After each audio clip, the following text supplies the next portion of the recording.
Check one, check two. Testing, testing. Hear he, hear her. Ladies and gentlemen, gentlemen and ladies. Testing. Get your coronavirus testing, everybody.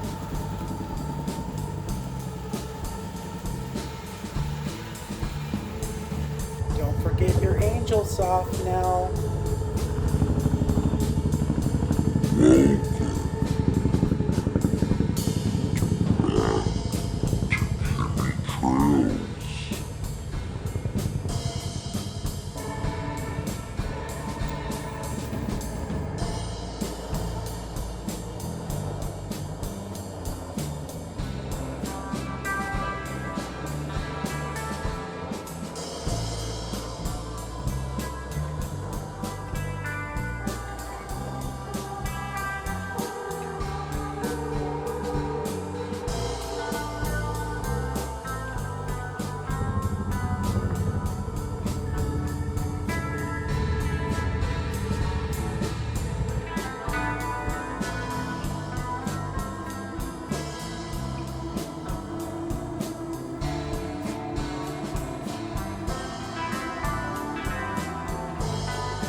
Don't want us.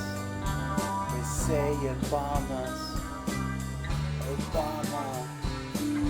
Obama nation. Desolation. Desecration.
Interested on a social level with anything really. He was a designer and a wonderful guy, but he didn't want to change the world as far as socialism goes, or Zionism.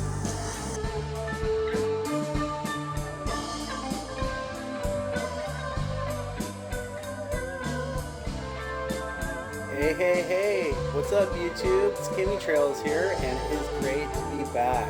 I wish that the circumstances were a little bit better, of course, but hey, guess what? The world did not end on New Year's Eve 2020, and I have not made a video since then because, quite honestly, I have been exhausted. Basically, when you think it's the end of the world and you're prepping and putting together videos and driving all over the place for months on end, I kind of worn myself ragged, and I realized that I guess it was time to take a break. But as it is, I'm now on telework home assignment self-quarantine for the novel coronavirus, COVID-19. and I figured what better time to go ahead and get going on some videos again. And I have stumbled across some information that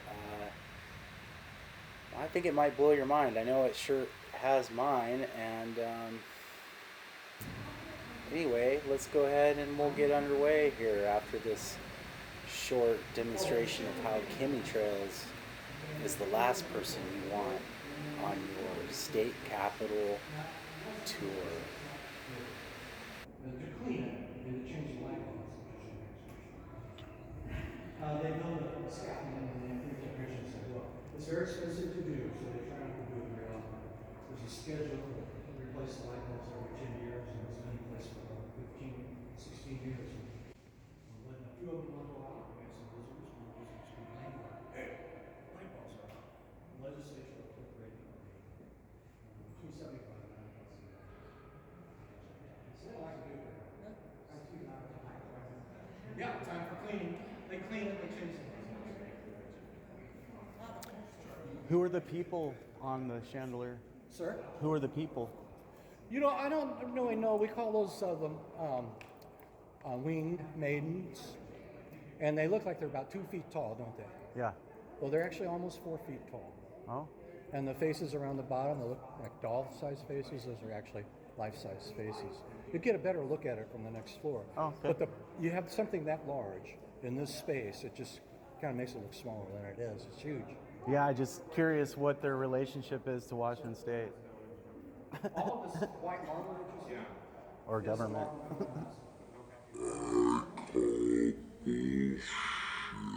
That's the way it comes from the board. Yeah, it's shaped by manufacturer as it is shapes. Now, the difference is the columns are solid. All of this is marble. These are pieces of marble. Fine powder compounds. Round table over here, what's the particular significance? This we talk about as a gift of the architects. It was sent out here in two pieces, bottom pieces of piece of wall that we frame, and the top you can see all this inlay with these are woods. All right, anything else you want to ask me about? Sir? The fireplaces don't appear to ever have a fire burned. I wouldn't imagine that you would. What are they? What's their purpose? Good point. They were designed to work, but shortly after 1928, when the building was finished, the fire code changed. And so you couldn't have an open fire in a public building. Instead, if you look closely, you'll see an electrical outlet down there. If we need a fireplace, we'll be electric.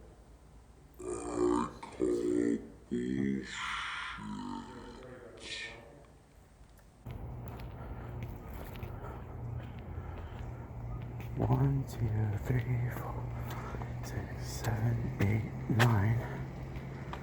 1, 2, 5, 6, 7, 8, 10, 11, 9, 11, 20. Isn't that strange, guys, that the state Temple of Justice has steps 9 and 11, and then you'll find these all over the place, stairs of 9/11 or 11/11, and I think that's really interesting. One other thing that I find a very interesting little tidbit of information is 9 plus 11 equals 20, and here we are, 2020, right? 2020 vision, so they say. Yes, or so they say or want us to believe. I do just think it's very telling, though, that we find a lot of signs and clues stamped into the architecture, and it's not just here in my demographic, but all across the world. And those that are following this topic and, you know, for whatever you want to call it, we know what's up. Guys, it's really great to be back making a video. Like I said earlier, I had to take a break. I really was feeling a little bit defeated after New Year's. Let's see here. I guess it was November, December, all the way through New Year's. I had pretty much been banking on something terrible to happen in the Pacific Northwest. And hey, guess what? Thank God I was wrong. But there were definitely a lot of clues and signs that were pointing in that direction. Anyhow, I had to kind of eat crow, as they say. Had a lot of my friends and family say, see, you're nothing but a conspiracy tinfoil hat wearing son of a gun, fear mongering, getting everybody riled up, getting yourself riled up over nothing. There's nothing to see here, folks. Go back to life as normal. And wow, fast forward to March. Actually, it was Friday the 13th when I started this video, but now it's the 15th. And I got started on this video and I realized, you know what? It's the Sabbath. It's Friday the 13th. And I was getting into some pretty demonic shit, to be honest, looking at some facts. Not that I'm into that stuff. I just look for the information, and I think that I stumbled across some dark stuff. Anyhow, it was Friday the 13th, and I wanted to observe the Sabbath. And so I just I put it into the video. But now I'm back, and I want to finish it off. But needless to say, I had to eat crow. Had to step back on my thoughts, and I gave it a good break. And I just thought, well, nothing did happen, but I still, in the back of my mind, I knew that this was not over. And so I've just been, I don't know, going over it in my head. I still look at all the signs and symbols and I follow it still to this day. And then, of course, now here in March, the Ides of March, we've got the novel coronavirus, COVID-19. And guys, is it strange that Seattle is the epicenter here in the United States? I think it is. I think it's telling me that I wasn't really all that far off. I may have had some dates wrong. May have had some methods wrong of how this was all going to play out. But there was no doubt in my mind that it was actually coming. And most of us, I think, knew that. It doesn't take rocket science to figure out that this thing cannot go on. Anyhow, I don't want this to sound the wrong way, but I do kind of feel vindicated, especially with my peer groups and my friends and family, whatnot, that, I don't know, made me feel like I was a crazy person for, prepping supplies and being prepared for the worst, hoping for the best, but planning for the worst. And now everybody's running around with their hair on fire. Bloodbath at Costco, from what I understand, and all the shelves are empty. And I'm cozy here at my house and have all the supplies I need because I can see the writing on the wall. And now it's time for these people in my life, for them to eat some crow. But that doesn't change the fact that I feel bad that they're not prepared, because this is maybe going to get pretty turbulent. And anyone who's not ready for it,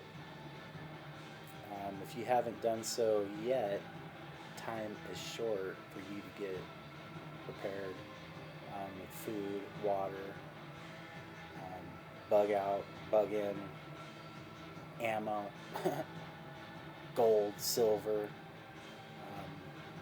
What's the saying? If you don't have gold, you better have silver. And if you haven't got silver, you better have a shit ton of lead. That's kind of where I'm at on that one. And anyone who is still investing in the stock market and thinking that this thing is going to turn itself around and that the stores are going to open, and then after our self quarantine's over, that this is over. I really think that you need to come back to reality here. We're far from that happening, I believe. And in fact, I believe that this is just the first wave of what's to come. And there's a lot of indicators that tell us that. I mean, all you have to do is go look at the protocols of Zion, look at Revelations and Mystery Babylon. United States of America is Mystery Babylon, people. Mystery Babylon.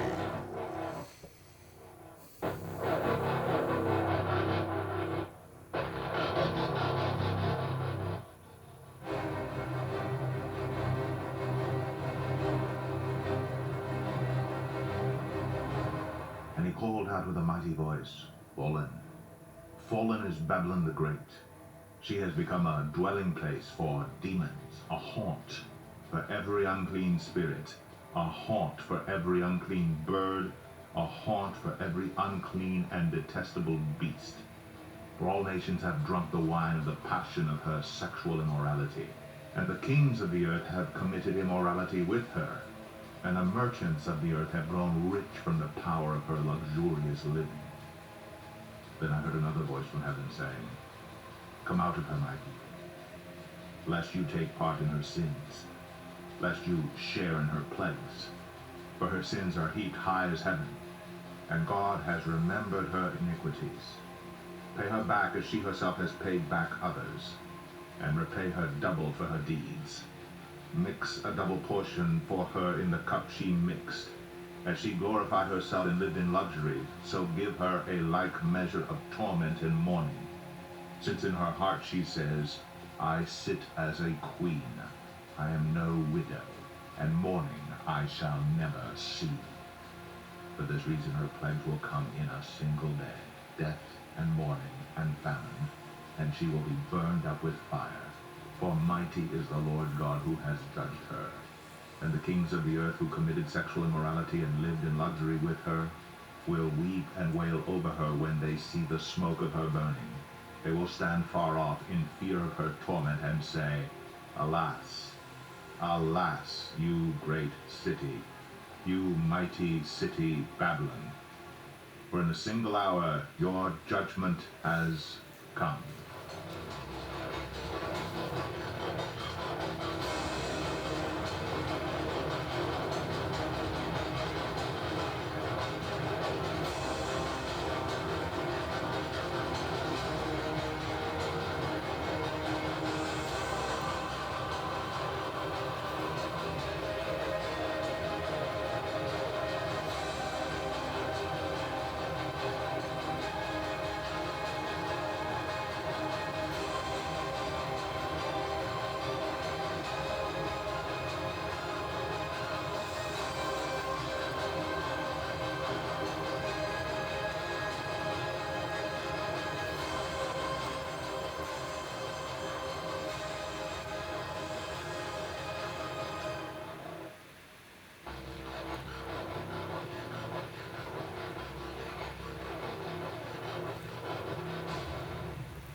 Protocols of the Elders of Zion. Current Elders of Zion in modern English. A one-page summary. Goyim are mentally inferior to Jews and can't run their nations properly. For their sake and ours, we need to abolish their governments and replace them with a single government.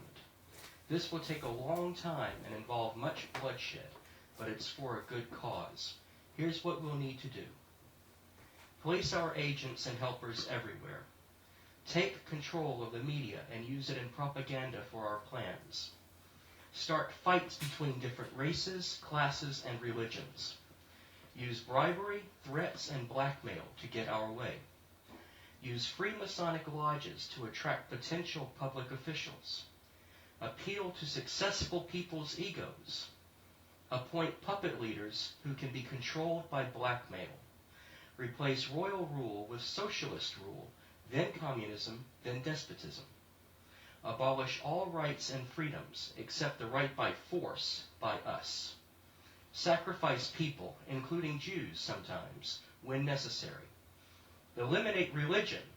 Replace it with science and materialism. Control the education system to spread deception and destroy intellect. Rewrite history to our benefit. Create entertaining distractions. Corrupt minds with filth and perversion. Encourage people to spy on one another. Keep the masses in poverty and perpetual labor. Take possession of all true wealth, property, and especially gold. Use gold to manipulate the markets, causing depressions, etc. Introduce a progressive tax on wealth. Replace sound investment with speculation. Make long-term interest-bearing loans to governments. Give bad advice to governments and everyone else. Eventually, the Goyim will be so angry with their governments, because we'll blame them for the resulting mess, that they'll gladly have us take over. We will then appoint a descendant of David to be the king of the world, and the remaining Goyim will bow down and sing his praises. Everyone will live in peace and obedient order under his glorious rule. The chapters of the Protocols of the Learned Elders of Zion in modern English. Protocol 1, What We Believe. Protocol 2, Economic Wars. Protocol 3, Methods of Conquest. Protocol 4, Materialism to replace religion. Protocol 5, Despotism and modern progress. Protocol 6, Takeover techniques. Protocol 7, Worldwide wars. Protocol 8, Provisional governments. Protocol 9, Re-education. Protocol 10, Preparing for power. Protocol 11, the totalitarian state. Protocol 12, control of the media. Protocol 13, distractions. Protocol 14, assault on religion. Protocol 15, ruthless suppression. Protocol 16, brainwashing. Protocol 17, abuse of authority. Protocol 18, arrest of opponents. Protocol 19, rulers and the people. Protocol 20, financial program. Protocol 21, loans and credit. Protocol 22, the power of gold. Protocol 23, instilling obedience. And finally, Protocol 24, the qualities of the ruler.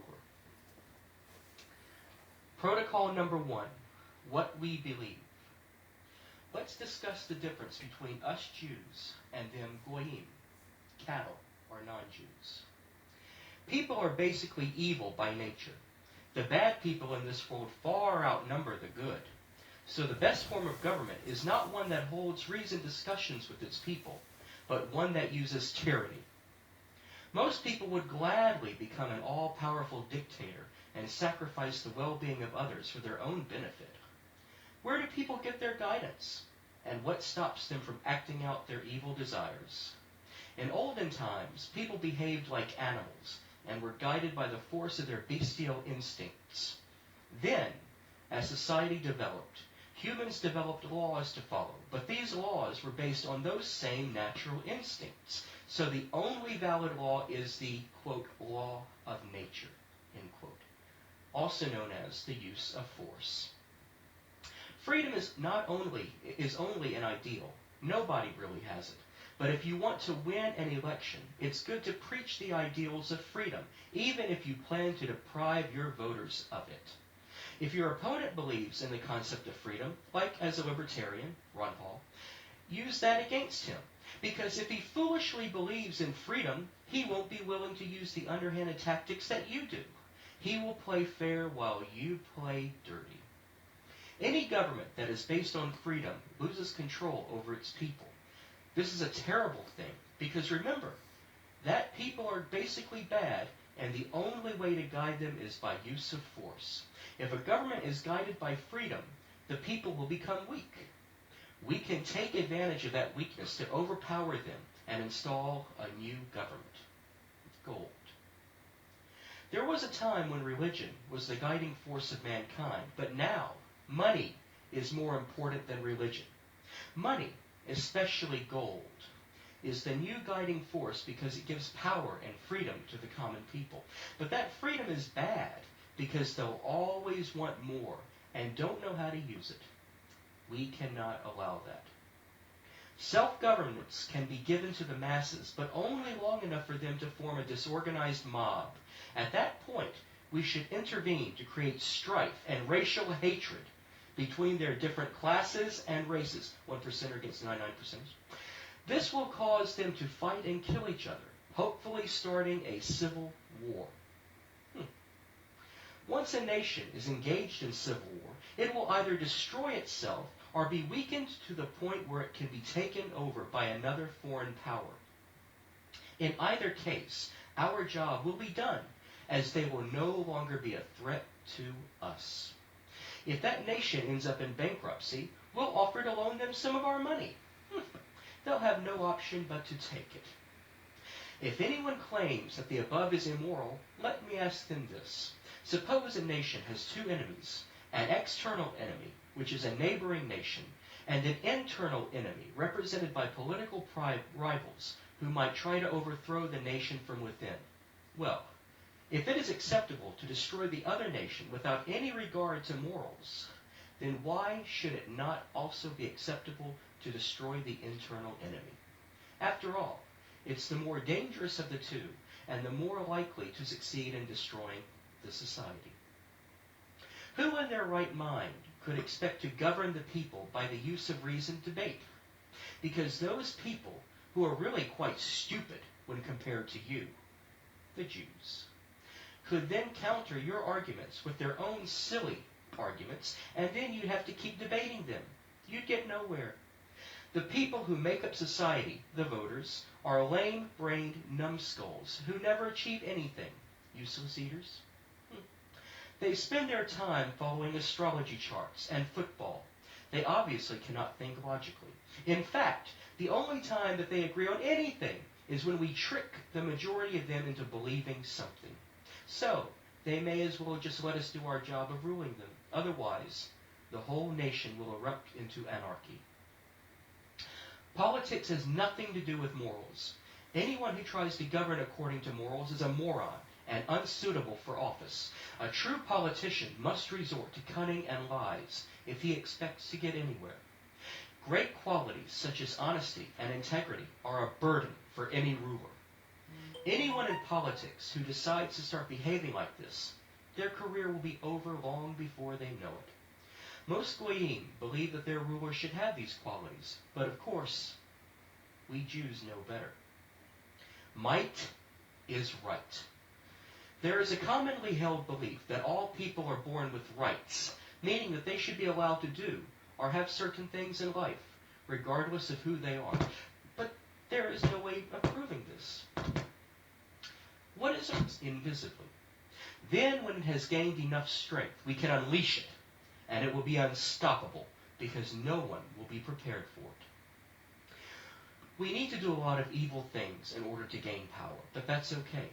Because once we have power over everything, then we can use it for good things, like running the nations properly and efficiently. We could never do that if we gave people the freedoms that they believe that they should have. The end justifies the means. So let's put aside moral issues and focus on the end result. We have a good long-range plan here, and we cannot afford to deviate from it. Otherwise, all of our work over the centuries will have been for nothing. In order to plan our actions effectively, we must take into account that the common people are an incoherent mob of blubbering idiots who can't even look after themselves. These people are blind, senseless, and have no ability to reason. In fact, they'll get suckered in by anyone. while the majority of them are total nincompoops that would follow one another over a cliff top, as they have no leadership skills. Occasionally, one might emerge who appears to have some degree of intelligence. However, even these people do not understand how to lead, and if you let them, they would bring an entire nation to ruin. Only someone trained from childhood to serve as a leader can truly understand politics. People left to look after themselves will be brought to ruin. That's because their leaders who emerge from amongst them are only interested in power and glory. Is it possible for these people to put aside their self-interest and manage the affairs of nations? Like, can they defend themselves from an external enemy? No way, we say. When a project of that scale is divided up among the most dim-witted members of that society, it becomes unintelligible to them. We are despots. Only a despotic ruler can effectively carry out large operations and distribute all the necessary resources to the various departments so that important plans can be executed. From this, we conclude that the most effective government is one that concentrates all of its power into the hands of a single responsible person. Without absolute despotism, there is no way to guide the masses, and civilization will collapse. They are savage barbarians and behave like that at every opportunity given to them. The moment the people gain freedom, it quickly turns into anarchy, which is just simple savagery. Notice that when people are given freedoms, they use it to drink themselves senseless and behave like animals. We ourselves should avoid behaving like that. Goyim are always drinking alcohol or thinking about doing so. We caused this to happen by using our many agents to promote it as part of their culture. It increased immorality and makes their youth stupid and pliable.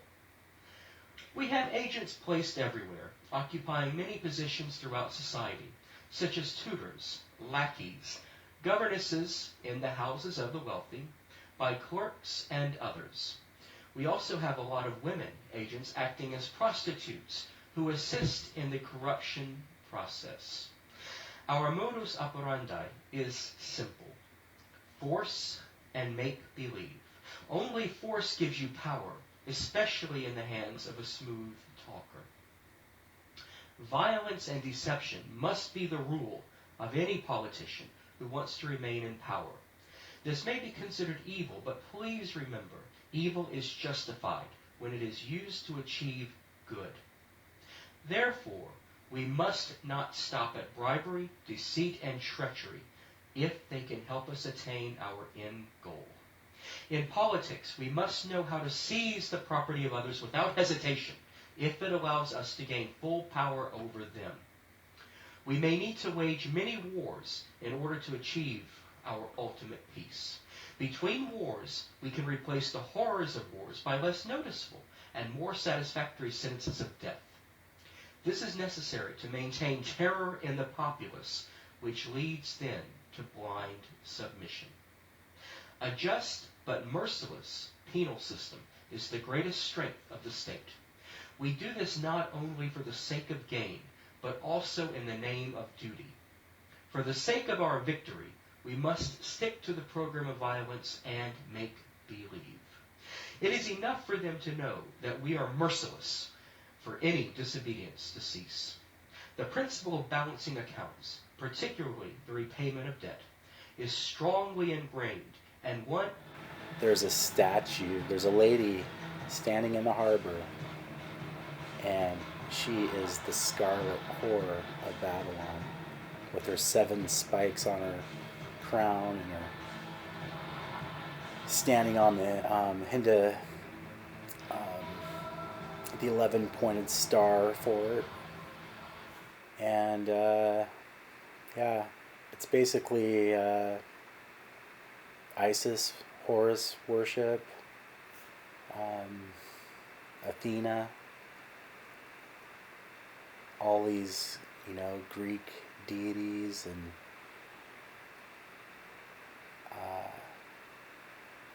we are in a fight not against flesh and blood and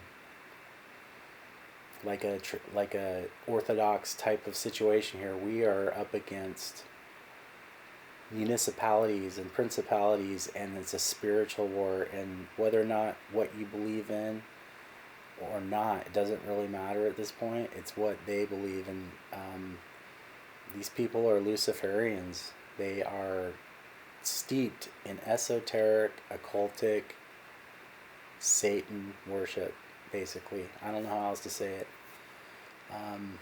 They basically have masters.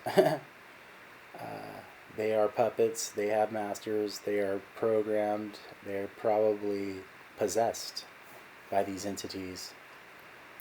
In fact, that's not really a guess. I would say that that is true. Anyway, without further ado, now that we've got that out of the way, let's get into some information here, people, that I think that is in regards to the novel coronavirus. And it's not anything that I've seen anyone else talk about. So, and if they have, I'm not trying to steal anyone's thunder or anything like that. I'm going to be using some other people's YouTube channels, just little snippets and clippets, and I haven't got permission from everyone that I plan to use, but I think it's pretty much understood at this point that in the truth community that it's kind of share and share alike. I'm not doing this for monetary reasons. I'm not doing this for likes and views. In fact, I've left my channel alone for almost over 2 months, and I see I've got 3 or 4 subscribers. Now, that is kind of by design. My other channel that I had previous, this one, was very successful, but I really wasn't trying to push my agenda because, well, like I said, there was nothing that happened on New Year's or on 11/3 or 11/11 or 11/29. So I just let it go. But now here we are, and it just seems that what I was thinking back then was that we know that this is kind of a ritual. They do things by dates, and everything's so well planned out that it really just felt like it was the it was like the kickoff ceremony on New Year's 2020. But then comes March or February, and we now have this pandemic. And there's a lot of different camps out here on this pandemic on what people are, thinking it is. And if I break it down, it looks like we've got people out there that actually believe this is just an organic virus that has cropped up in some wet fish market in China. And okay, I'm not buying that at all. I don't see how that is even remotely possible. But when in all fairness to these people, they're still fast asleep in a deep slumber, and they can't see the forest through the trees, in my opinion. So that's camp 1, and camp 2 would be the QAnon folks. By the way, Q equals 17, but it also, is it quarantine? Kind of seems like it at this point, but at first I thought Q was kind of cool. I never really went into the 4chan to decipher any messages, but I was kind of following it there for a while. But yeah, Q, I'm not too sure about Q anymore. There's just been too many, I don't know, hold to the plan, and we're going to have mass arrest, and all these things that are just not coming to fruition. Just seems kind of, I don't know, people are holding on to the dream, just like the stock market, I guess. Anyhow, there's people out there that think that this whole shutdown and this virus is so that Trump can go and they can issue their, sealed indictments and bring a bunch of people to justice and save the world.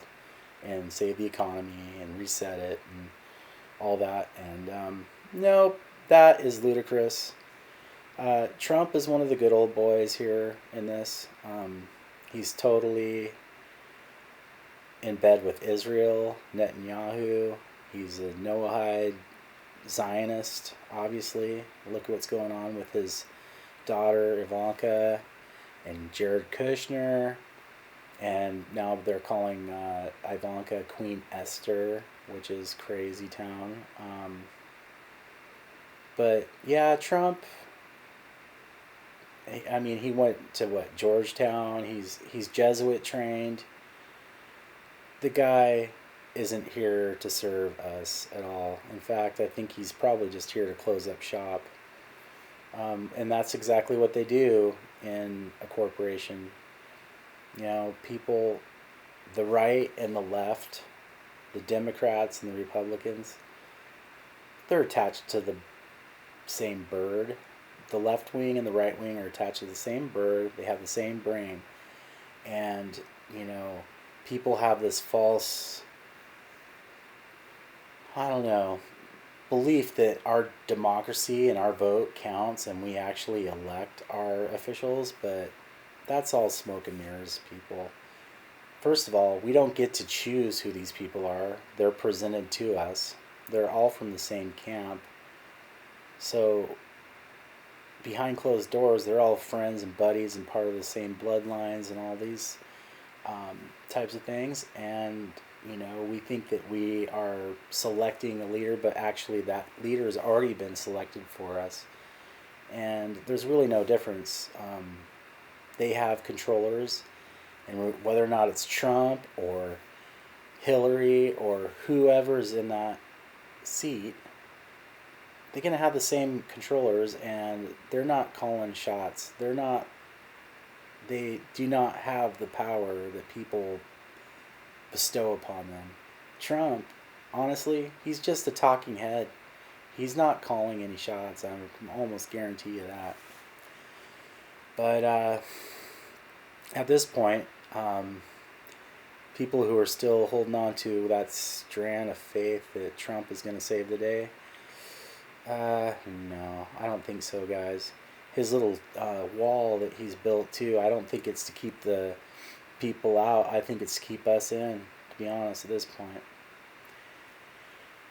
You have to ask yourself, is there anything normal about this?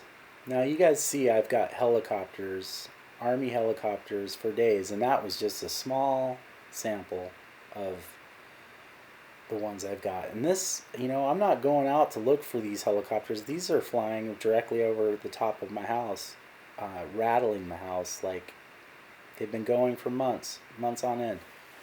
I've seen military convoys. You'll see in some of my other videos that you'll find there's huge military convoys on I-5 going up to the Seattle area. But is there anything normal about what we're dealing with here? No, not at all.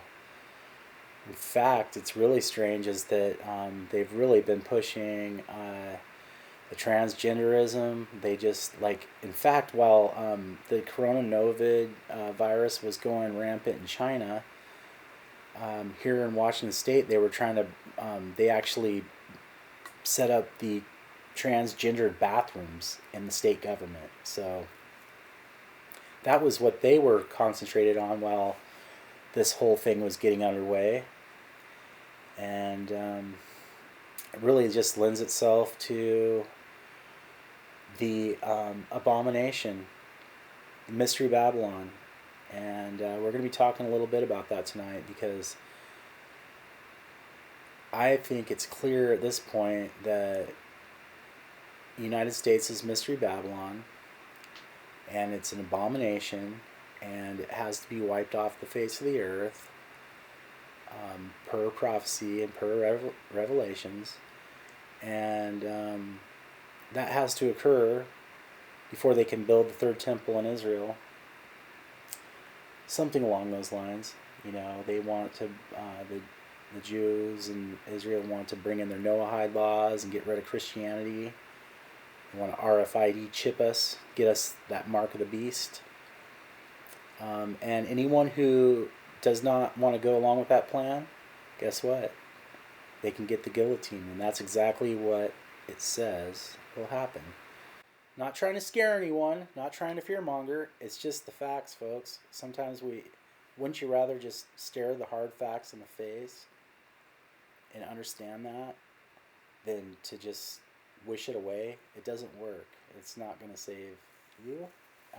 And when you get to that point where someday you might have to make a really hard decision, like, am I going to get chipped or am I going to stand for my convictions?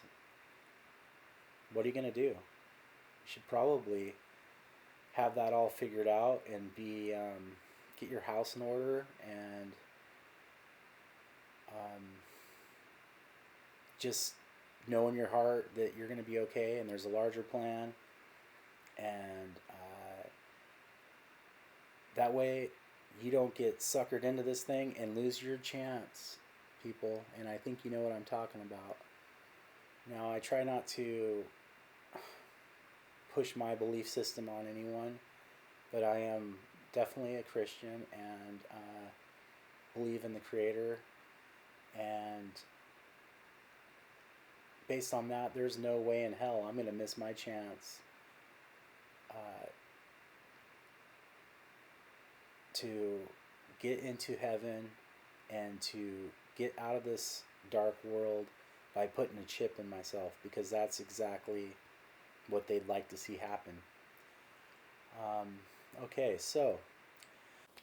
Okay, and then now we've got Camp 3.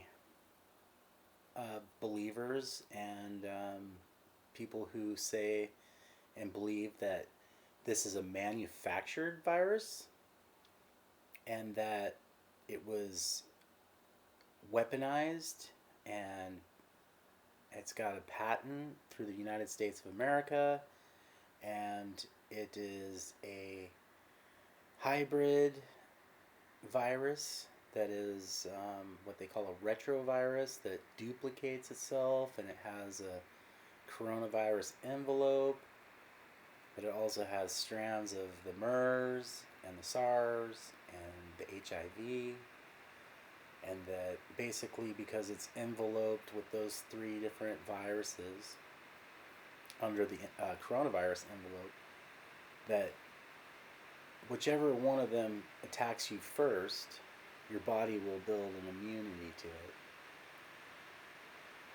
But then when the second virus rears its ugly head, you don't have an immunity against it, and basically your body starts building a defense mechanism of antibodies and your body starts attacking itself from the inside.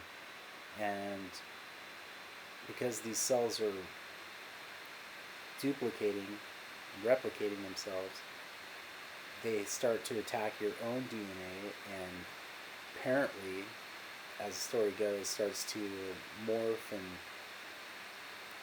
change your own DNA profile.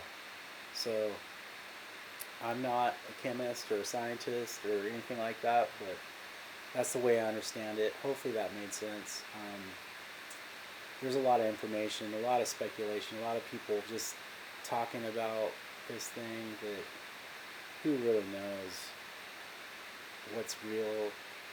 But I tend to believe that if it is a real virus, and I'm not totally convinced that it is yet, because there's still another camp of believers, and I think I might be slowly but surely leaning this other direction. But there's no doubt in my mind. I mean, all this one would have to do is go back and look at the Sacred Oath of the Jesuit, where they talk about, and we know that the Catholic Church and the Jesuits, they're masters of poison.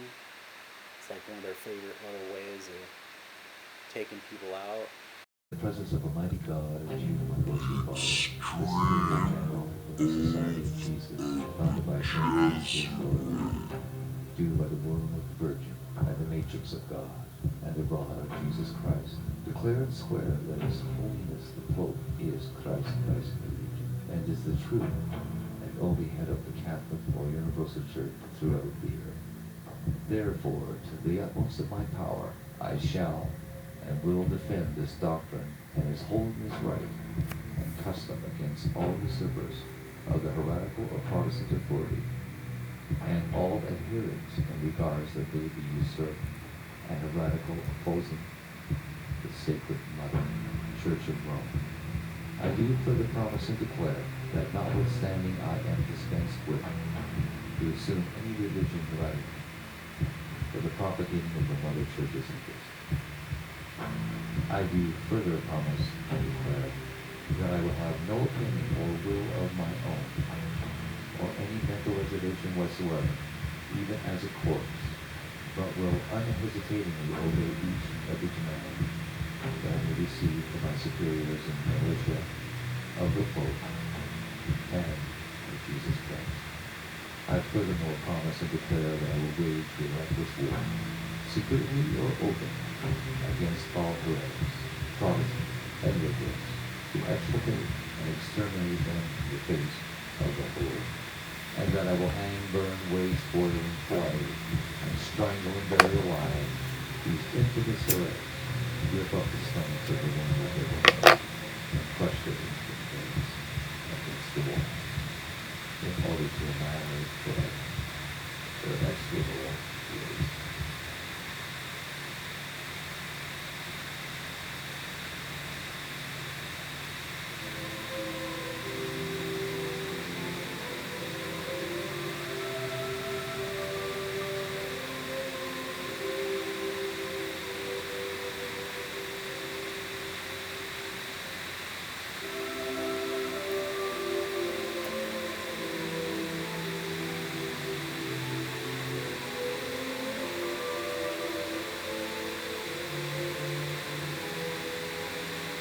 No crime too great for man to commit, no deception too base for man to practice, no disguise too difficult for one to attain.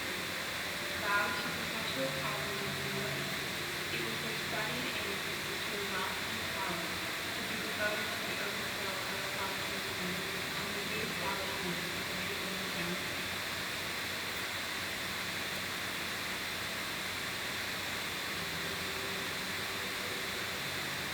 Every cardinal, archbishop, and bishop in the Catholic Church takes an oath of allegiance to the Pope, in which it gives solemn names: heretics, schismatics, and rebels to our secular the Pope, or his aforesaid successors. I will to my utmost excuse his words.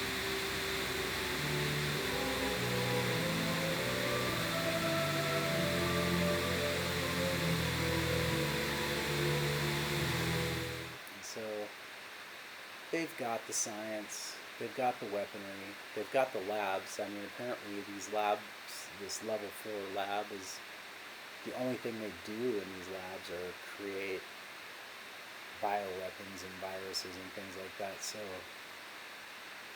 in my opinion, if the coronavirus is a real thing, which in all likelihood it really could be, who knows? There's definitely reports people succumbing to it, so take it as that information as it comes and take it with a grain of salt sometimes, but definitely in the Seattle area it's been pretty brutal. But in my opinion, the likelihood of it being manufactured and a bioweapon that was released, whether or not released on purpose or it was an accident, who knows? I tend to believe it would have been on purpose. In my other video, I showed the Chinese group New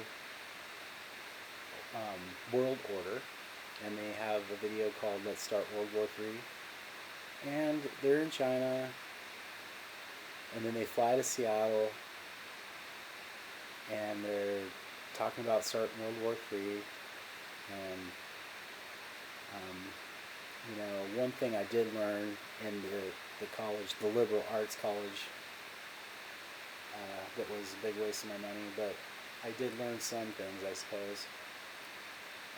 Mostly how to do research because they didn't teach me anything. I guess it's paying off now. But anyway,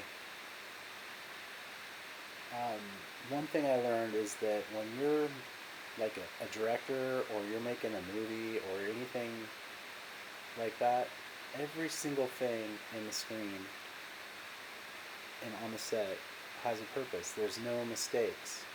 And so when you're watching this video, let's start World War III, you start to see a lot of things that just cannot be coincidence at all. Like, for instance, they've got the Ghost in the Shell poster on the wall, which if you go and look at this Ghost in the Shell episodes, it's like they do body counts. It's like it's basically a game or a show where they go around killing people and adding up the body counts, and it is brutal. It scares me to watch that thing. The first time I saw it, I just was like, oh my god, this is over the top.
Did you guys notice a little something there? They flew to Seattle and the flag was an American flag, and now it's an We Are All One flag at the end. The train had numerology and gematria for 211 and 311. Ghost in the Shell poster. Lots of references to the 2015 economic. The first time I saw it, I just was like, oh my god, this is over the top. And then, of course, like the Economist 2015 cover, there's all sorts of cluage to that. We've got, in their kitchen, they've got this thing posted to the wall that has all this dates on it that are 9/11, 11s, and then there's a 22, which made me think, oh shoot, man, I wonder if it's like 2022. But it could be 2020. I mean, honestly, because in the way they do their numerology, the zeros are just placeholders. So 22 and 2020 are kind of synonymous with one another, honestly. And of course, we've got, the 33s. Actually, these are the numbers I see everywhere. Everywhere. You've got a pair of die, right? And the two ones, snake eyes, 11. That can also be 2. And then, of course, you've got 2 times 11, you got 22. And in Freemasonry, 11 is, or if it's Freemasonry or witchcraft, I don't know, probably both. Probably, I think they're kind of synonymous with one another, but 11 is the master number. And the Freemasons, they basically, they have a G, the compass and the square and the G. And a lot of people will speculate that the G stands for God, but we know that that actually is not true. It stands for the Grand Architect, who is Satan.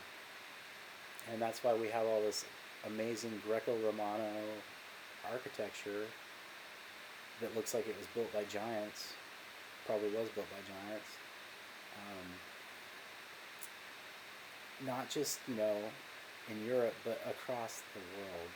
Australia, Africa, Europe, America, especially North America, guys. We did not build it. There's no freaking way that we built it. We were pioneers. We had the Lewis and Clark Trail. We were horse and buggy people. We didn't have the quarries. We didn't have the know-how. We still don't have the know-how. All the pictures are bullshit. Bunch of inheritors, speculators standing in the mud trying to dig these buildings out of the mud. And that's why all of these buildings are mud flooded. Anyway, probably preaching to the choir to most of you because you've caught on to that concept by now, but many have not, so that's why I feel it necessary to just, I can't expect that everyone is at the has had their mind blown already. This is found actually inside the building, on the wall, on display, and apparently this is the Temple of Justice, their construction project in 1921. Now get a load of this BS.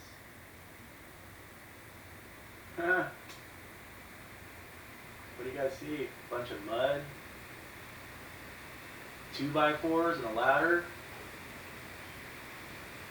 Where is anyone working on the building? I don't see anyone working on the building. What's that? That looks like some 2x4s. The building's already built. Give me a break. What are they building here? You can see where the building was buried. They've just... Am I crazy here, guys? Like many of us have. So, anyway, let's get on to this. So let's see what we got. Camp 1, Camp 2, Camp 3. Now there's Camp 4. And it is that coronavirus really isn't a virus at all. And that viruses aren't even really a thing. But the people that are succumbing to the coronavirus is because they have been exposed to 60 megahertz electric frequencies that are coming from the 5G infrastructure. And what's happening at that at 60 is that it's agitating the oxygen molecules in a way that makes it so the hemoglobin does not, your lungs can't get, the hemoglobin can't absorb the oxygen into your lungs, and that's why we're seeing these respiratory issues. And one of the big important things around this is Wuhan was one of the first pilot cities to roll out 5G. Apparently they've got over 10,000 towers. And a lot of the other places we're seeing, I think it was Italy, and I know Seattle's got 5G, there's no doubt. I mean, there's towers everywhere now. I mean, it's actually really freaky. If you drive on the freeway at night, they're all lit up in this red, I don't know, almost like you're on the Death Star or something, driving down the freeway, and you've got these red, ominous, like a red laser looking kind of LED light. Pretty much seems like every lamppost there's one. I mean, they're everywhere, and they're big, and yeah, there's a lot of cell towers in this area, Pacific Northwest, at this point. I know we're just getting fried. Anyway, we know we've got the, the 2.41 microwave frequency that they use that's not licensed, and now they're rolling out the 60 megahertz frequency that's not a licensed channel. And why that's important is because if it's not licensed, all manufacturers and all products can run on that frequency. And so that what that means is that everything will be zapping us at 60, which we know makes it so that we can't breathe and get oxygen. So I'm not sure how that's a good thing at all. And of course, the amount of aluminum and fluoride and everything that and heavy metals that are coming into our bodies amplifies the 5G, because it's just like when you put metal into a microwave, it sparks. And that's why in paradise we see that all the trees did not burn, but the bathtubs did, and anything that had metal in it, like, you know, ceramic roof tiles that turned to dust because there was little pieces of metal in there, and fence posts that are burnt just around the metal couplers and things that they use on fences. So, and the nails, like where the nail goes into the wood, it's burnt to a crisp, while you know, the wood itself is fine. So I don't even want to make any bones about it. There's no doubt in my mind that we're looking at directed energy and frequencies. And so there's the fourth camp. I'm kind of starting to kind of lean towards that 5G one. Honestly, it makes a lot of sense. That's why we've got people that are just kind of falling out. They have no symptoms. They're just standing there, and all of a sudden they're on the ground. So that would make a lot more sense to me. And of course, you know, they say that pneumonia is a part of this too, but everyone's got a dry cough, and pneumonia usually is when you have fluid in your lungs. So which one is it? I don't know. The whole thing stinks to high heaven, and I don't know. I don't trust a damn thing anymore, and nobody should. I don't even trust my own damn mother, and no one should. You have to go and find information and vet it yourself. You cannot trust anything. And even when you do that, you probably still can't even trust it. Okay, so COVID-19, novel coronavirus. Let's just I'm just going to break it down. Okay, whether or not it was manufactured, released on purpose, or it was an accident, or if this thing is, in fact, organic, or it's, you know, Trump and the QAnon folks. I can hardly say that with a straight face. Anyhow, regardless of the origin of this thing, it is totally decimated the stock market and the economy. The economy's going down, guys. I mean, if you haven't seen the writing on the wall on that yet, like I said earlier, you definitely need to have a reality check, because it's just not, it ain't ever coming back. And now I see silver's down to $12 an ounce, or not $12 an ounce, just over. So it's dropped, but I don't expect it to stay there. I mean, that's real money, and once this whole thing shakes out, I think that we're going to see, you know, gold and silver do really well, actually. And the Federal Reserve note is going to be worthless. But when we're talking about COVID-19, there's some things that I have been looking at that have really stood out, and it's starting to make sense exactly what this is, if I'm right. So let's get into that. This is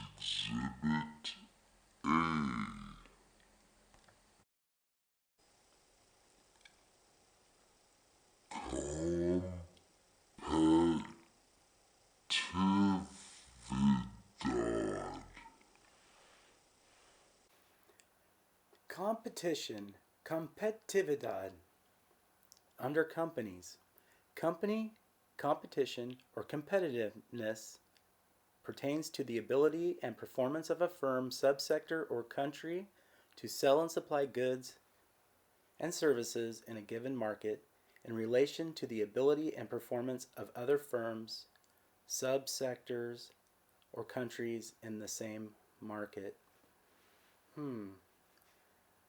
I've heard of the word competition, but never heard of COmpetitiVIDadad, COVIDadad, and Yeah, I ain't never heard no shit like that before. This is Exhibit B.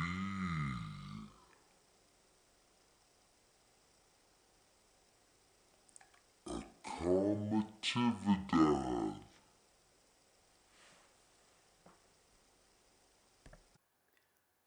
COmpetitiVIDadad, energia, energy, enterprise, aggressiveness, ditoro, fierceness, mostrar actividad, to show some fight or pluck. Susceptibilidad, no kidding. I might say that I'm feeling quite susceptibilidad and some touchiness in the event of a COmpetitiVIDadad. Comet, a comet, COVID, comedy, commit, Tacoma, TV, me, a, dad,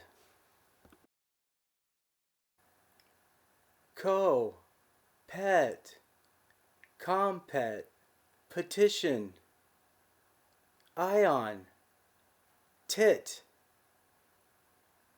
COVIDadad, COEPTIS-dad, COmpetitiVIDadad.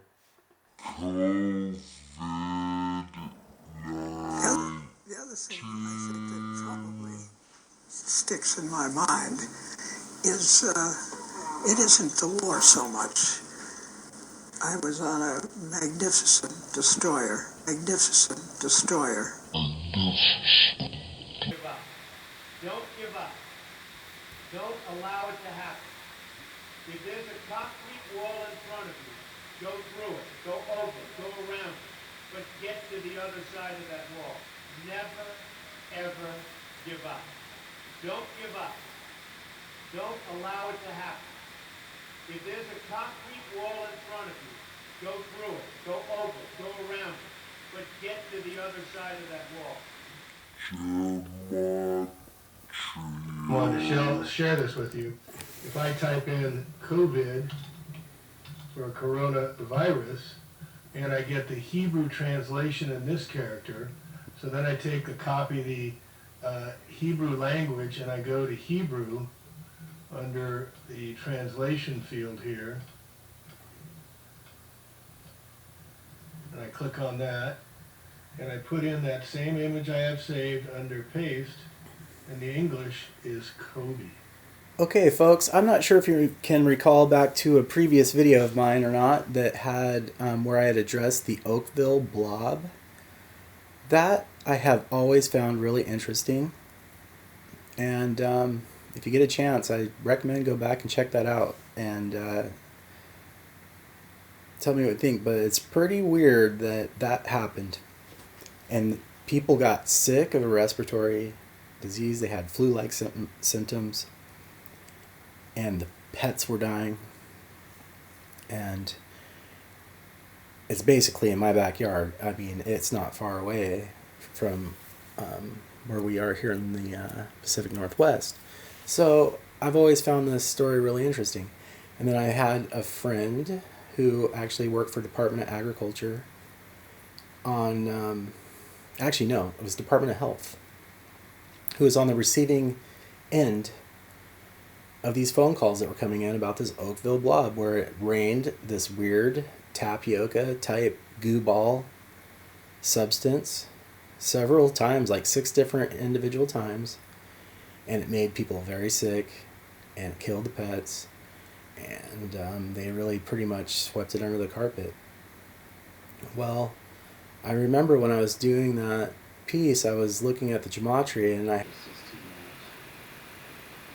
okay, so right next to these sets of towers, we've got a place called Oakville.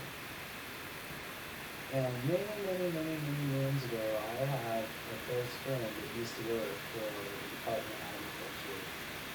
And so I know this is, Snopes and whatever bullshit, truth, fact finder channels that are out there that say they debunk this thing. I'm here to tell you folks, that's not true. Because I knew someone who was on the receiving end of the phone call at the Department of Agriculture. One story resident even reported actual call stars fish, who knows, at the Department of Agriculture. So I'll just go ahead and read a little bit of this to you because I think you'll find it very interesting. Most people probably haven't heard about it. Even people who make watching stories are unaware of this. They do such a good job of kind of speaking on it. So, frog, toad, fish, snakes, and even stones have all reportedly fallen down from the sky. One story resident even reported active outfalls from the sky. In most cases, these accidents are easily explainable. After all, the rain outfalls can be explained by a water spout passing over the mountain. But there is a weird weather story that to this day still has not been explained. In the town of Oakville, Washington, on August 7th, 1993, it began to rain sometime around 3 a.m. Although in the Pacific Northwest is quite common, it is the falling substance that causes this rain. It is a tiny translucent, gelatinous globule about the size of a grain of rice. Police officer working at night noticed him when he turned his windshield wiper down and first thought it was raining. The substance immediately smeared across the windshield and obscured his vision. Pulling over, he got out and inspected it closely. The globs were small and initially looking around to notice they were falling everywhere. By that afternoon, several residents of Oakville became violent. They reported having difficulty breathing, vertigo, blurred vision, and nausea. A large number of cats and dogs who came in direct contact with the substance became ill and died. Now, one instance of this unusual rain would have been enough to keep curiosity for one of the third 6 more times over a period of 3 weeks. The residents of Oakville were desperate. Look at that. The townspeople of Oakville, Washington were living in surprise on August 7th, 1994. Yeah, I bet.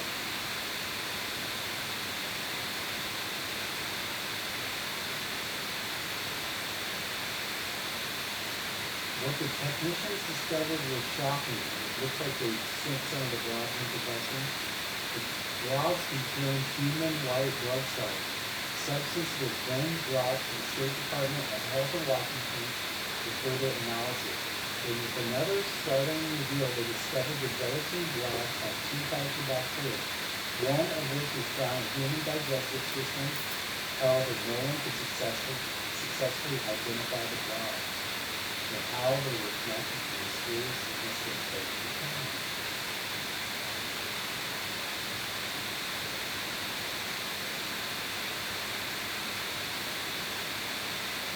Yeah, very strange. And I just can't help but wonder if it's connected to those towers they've got out there. To keep threatening this past radius seduction zone. And, I don't know. Those things seem like they could drum up a lot of energy. A lot of energy. Now, one other thing that happened recently out there on the Olympic Peninsula was at Cornwall, which is a big old growth rainforest. And one night, when the meteorology, and you can go and look at all the activity for that night, it was quiet as a mouse. Nothing going on out there. Yet we had a massive tree fall. And we're talking about some major trees. Big ones. Let's see if I go up here. I can...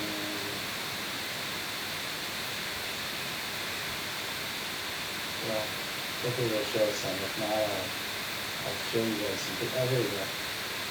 Look at these trees just snapped. Hundreds of them. Oh, it was reported by Bill Bacchus. You don't say. Okay, so let's go ahead here and read this.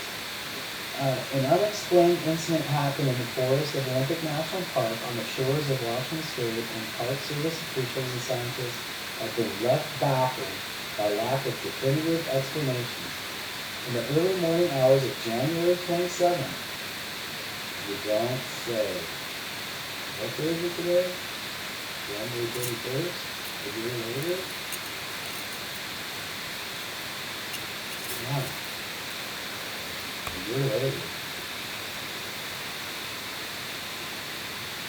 That isn't a detailed one for a year. An extremely powerful force of some kind knocked down over 100 trees along the north shore of Lake Cornwall on Washington's Olympic Peninsula. While high winds or some other meteorological phenomenon were immediately assumed to be the cause, weather data show that nothing out of the meteorological ordinary occurred. So then, what exactly happened in the woods of Washington that night? Yeah. What in the world would take down 100 old growth trees? And you can see they're snapped down at the bottom. It's not like a wind that came in and snapped some tops off the trees. They're cracked down at the bottom. The unexplained tree fall was first reported by Bill Bacchus, chief scientist of the Olympic National Park, who wrote to the meteorologist and weather blogger Cliff Mass for his expertise on the mystery.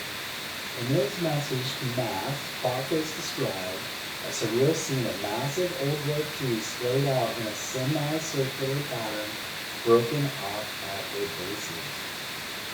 Most of the trees appeared to be wind-blown, but as you can see from the photos, many were also broken near the base.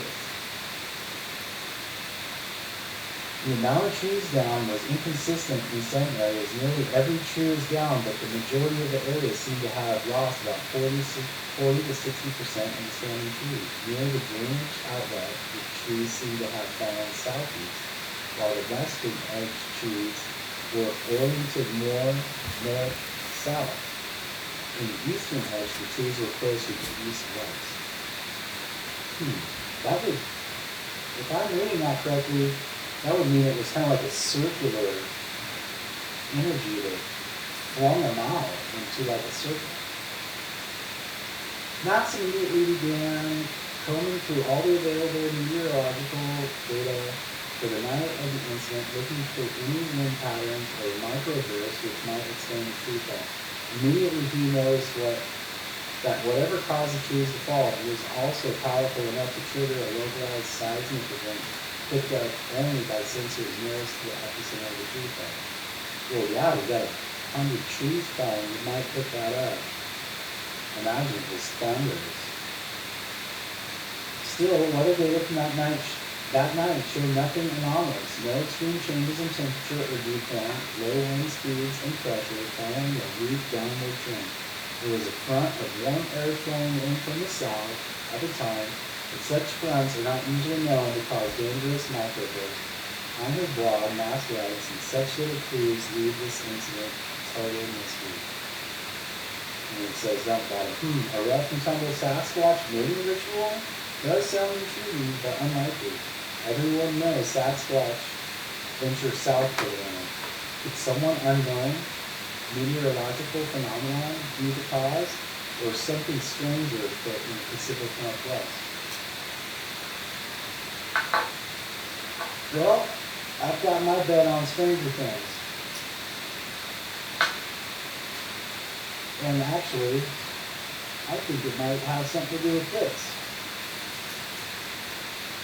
Electromagnetic war games over the Olympic Peninsula.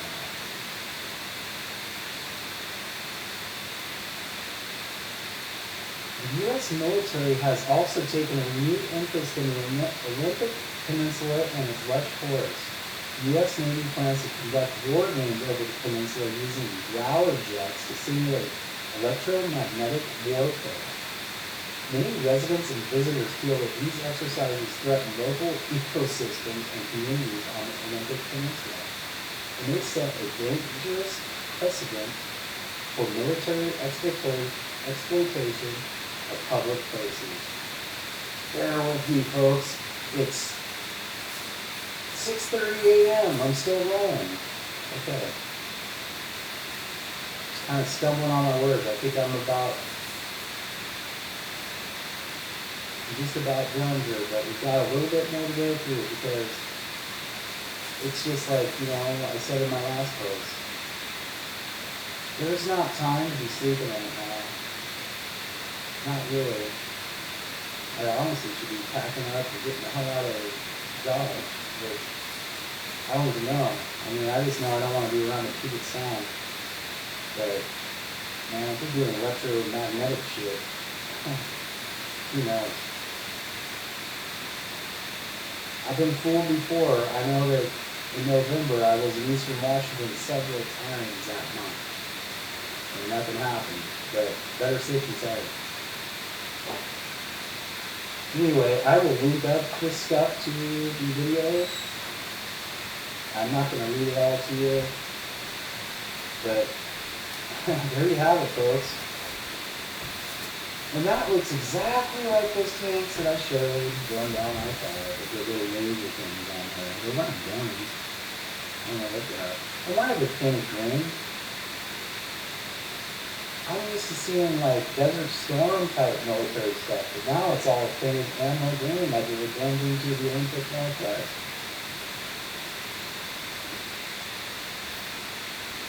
I had it down in my notes, a couple of interesting words that brought me back to that. And also, I just think this Jewish, or this gematria is, I think actually the English gematria, I'm not sure. I just think that this gematria is kind of important because as we start to look at what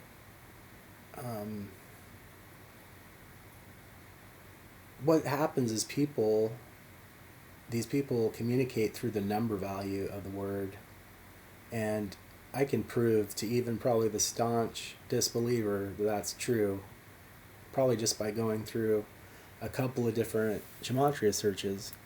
It's kind of a coincidence that you get things like Hollywood names, song names, Trump, and the whole run of the gamut of things that you can start to see that, oh, okay, it's the number, and there's a lot of things associated to that number. And in this case, I wanted to show you a little gematria search on Oakville.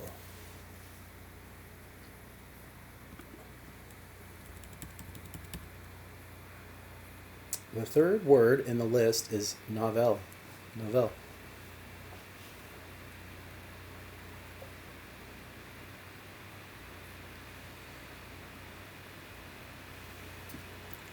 Erratic energy. Zodiac's a hint. Philosopher's Stone. Now, we know that one of the Aleister Crowley apparently looked through the Philosopher's Stone. Was it the Joseph Smith of the Mormons had a Philosopher's Stone hella big on this gematria stuff. Jared, the time of Jared, that's the time, that means the time of the fallen angels. They descended on Mount Hermon, according to the Book of Enoch, which is, it's the closest thing we've got. That, Genesis, and King James Version of the Bible. That is what we've got. The truest thing we've got. There ever was. Omega, Thunder, and Lightning.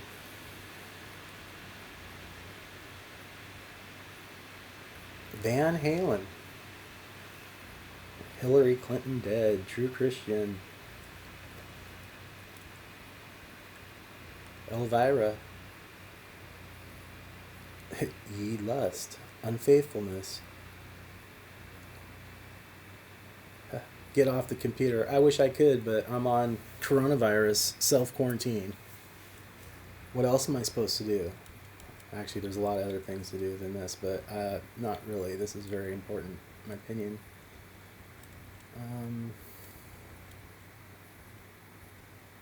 Ontology, yes. That's a term that was new to me.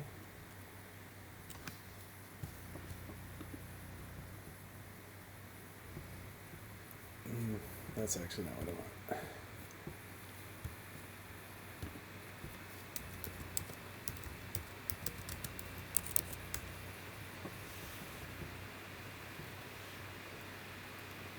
O and G is one of two crypto assets that power the Ontology blockchain, a business-focused high performance. Can handle many transactions at a time. Okay. Ontology, yes. Kind of ties into the theme quite nicely, quite nicely.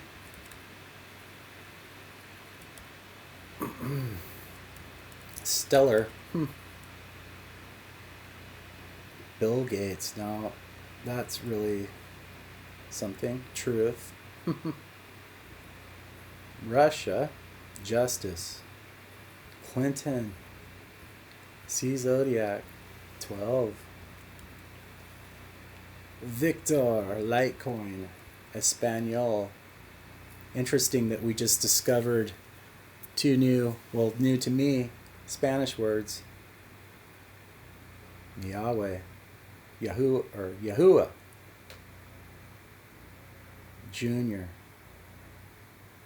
Vincent. Veronica. I always thought those were kind of evil names, personally. No offense to anyone. I know some Veronicas that were totally evil. Greek Omega. Very interesting that we've got so much Greco-Romano winged victory maidens per the tour guide. Olympia, Mount Olympus, Dionysus, Zeus, Hades, the Sun King.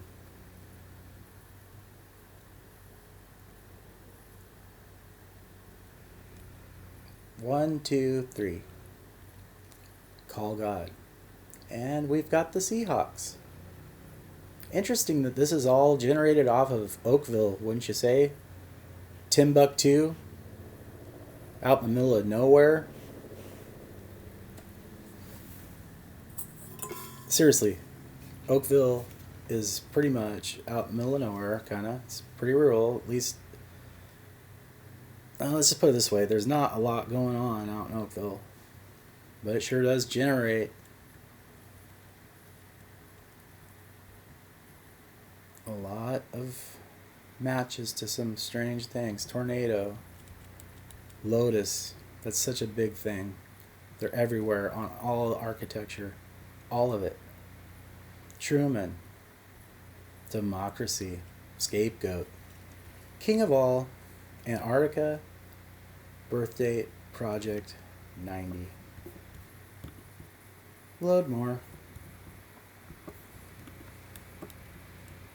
And I'm even keeping the rude words out.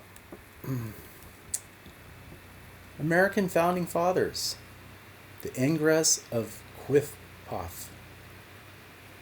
And that's where we are going to go to next. And the Aeon of Zane. We're going to talk a little bit about Aeons. Now, look at this, guys. Oakville comes up with Corona Australis. And novel. And it just happens to be the same place as the Oakville Blob. Have certain rules I live by. My first rule, I don't believe anything the government tells me. Nothing. Zero. And I gotta tell you folks, I don't get all choked up about yellow ribbons and American flags. I consider them to be symbols, and I leave symbols to the symbol-minded. Alright, and welcome back to Edward Jumanji. I'm your host, Alice, and let's get to it. Michael Edward of the Ecclesiastic Commonwealth Community, submitted by Gary Reel, July 15, 2003, The Templars of the Crown. The Crown Temple by Rule of Mystery Babylon. The government and judicial systems within the United States of America at both federal and local state levels is owned by the Crown, which is a private foreign power. Before jumping to conclusions about the Queen of England or the royal families of Britain owning the USA, this is a different crown and is fully exposed and explained below. We are specifically referring to the established Templar Church, known for centuries around the world as the Crown. From this point on, we will also refer to the Crown as the Crown Temple or Crown Templar, all three being synonymous. The legal system of the USA is controlled by the Crown Temple from the independent and sovereign city of London. The private Federal Reserve System, which issues fiat U.S. Federal Reserve notes, is financially owned and controlled by the Crown from Switzerland, the home and legal origin of the charters of the United Nations, the International Monetary Fund, the World Trade Organization, and most importantly, the Bank of International Settlements. It's a real eye-opener to know that the middle inn of the Crown Temple has publicly acknowledged there were at least 5 Temple Bar attorneys, under solemn oath only to the Crown, who signed what was alleged to be the American Declaration of Independence. This simply means that both parties to the Declaration Agreement were of the same origin, the Crown Temple. In case you don't understand the importance of this, there is no international agreement or treaty that will ever be honored or will ever have lawful effect when the same party signs as both the first and second parties. It's merely a worthless piece of paper with no lawful authority when both sides to any agreement are actually the same. In reality, the American Declaration of Independence was nothing more than an international memo of the Crown Temple made among its private members. This would be akin to a person trying to sell their house to themselves. There's no transaction taking place. The Americans were fooled into believing that the legal Crown colonies comprising New England were independent nation-states, but they never were, nor are today.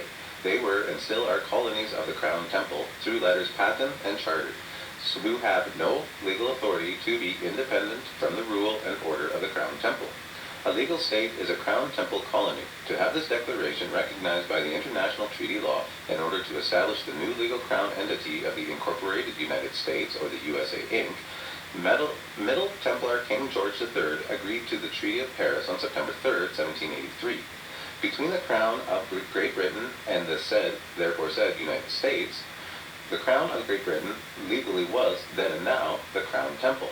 This formally gave international recognition to the corporate United States, the new Crown Temple states.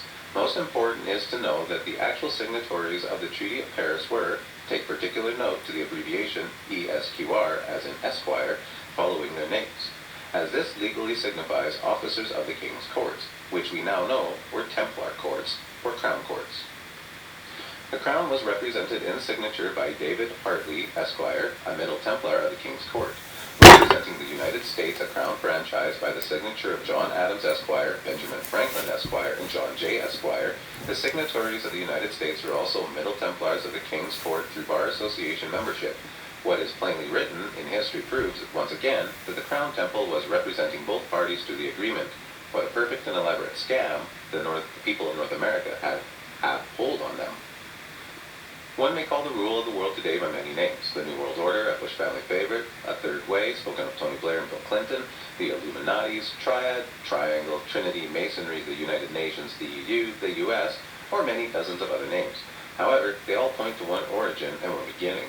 We have traced this in history to the Crown Temple, the Temple Church circa 1200. Because the Pope created the Order of the Temple Knights, their Grand Wizards of Deception, and established their mighty Temple Church in the sovereign city of London, it is the Pope and his Roman capitals who control the world. But there's a reason. There's a reason. There's a reason for this. There's a reason education sucks, and it's the same reason that will never, ever, ever be fixed. It's never going to get any better. Don't look for it. Be happy with what you got. Because the owners of this country don't want that. I'm talking about the real owners now. The big, the wealthy, the real owners, the big, wealthy business interests that control things and make all the important decisions. Forget the politicians. They're irrelevant. The politicians are put there to give you the idea that you have freedom of choice. You don't. You have no choice. You have owners. They own you. They own everything. Wall Street. And you know something? They'll get it. They'll get it all from you sooner or later. Because they own this fucking place. It's a big club. And you ain't in it. You and I are not in the big club. And by the way, it's the same big club they used to beat you over the head with all day long. And they tell you what to believe. All day long, beating you over the head in their media, telling you what to believe, what to think, and what to buy. The table is tilted, folks. The game is rigged. And nobody seems to notice. Nobody seems to care. Good, honest, hard-working people, white collar, blue collar, doesn't matter what color shirt you have on. Good, honest, hard-working people continue. These are people of modest means. Continue to elect these rich cocksuckers who don't give a fuck about them. They don't give a fuck about you. They don't give a fuck about you. They don't care about you at all. At all. At all. The crown, the owners, and now we suffer to the crown virus. Where we are. I hope this finds you well. God bless.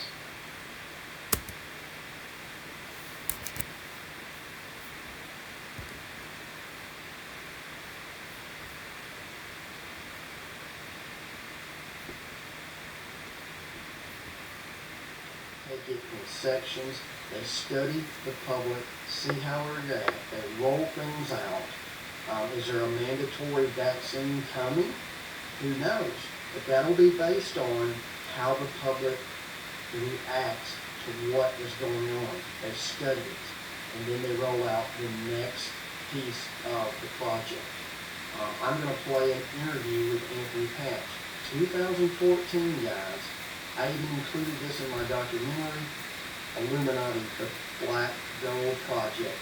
I was telling you in 2014, it's all about control of DNA, third strand DNA. Our body is the temple of God, period. You may not believe that, don't want to believe it, but here's the problem. The enemy knows it and believes it, whether you believe it or not. I'm going to play this clip. Also a quick note, remember YouTube took this documentary down that this clip is included in. Illuminati's Black Gold Project that I put out. So pay attention. I'm going to put it in this one as well. So it sounds far-fetched to the average person who hasn't heard this before, but this is nothing new. But let's go beyond the ratings. Let's talk about people getting a flu shot or getting a avian flu inoculation. There's another very insidious disease, if you will, which is really a man-made disease. It's a biological construct called MERS coronavirus, Middle East. It's the Middle East respiratory syndrome. It's made its way into Europe to a certain extent, and eventually, because of air travel, it will reach around the world. It's another example of where inoculations or vaccines are being derived, or they're trying to derive. That, again, I always like to go all the way to the end. What's the purpose? What's the goal? If you have a man-made or engineered virus. Why was it created? Is it simply just to kill people? Well, that's one part of it, but if you go further and you go deeper than that, it is to get people to demand a vaccine, a shot, if you will, or a pill. Why would, if you're in a position of control and power, ultimate power, why would you want people to demand a vaccine? Well, it's because something's in the vaccine that you want people to then have as a part of their body. Well, what is in the vaccine that you want everybody to have inside their body? It is a DNA manipulator and modifier.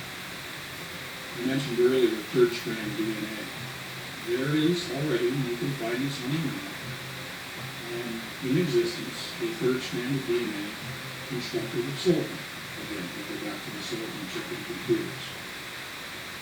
The third strand is made of silicon. It is also coated in gold.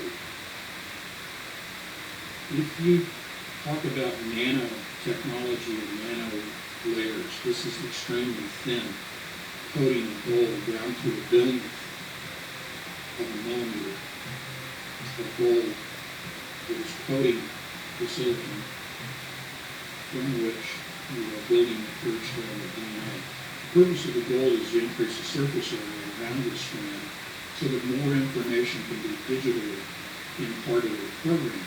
And essentially what you're doing is you're creating a third strand of DNA.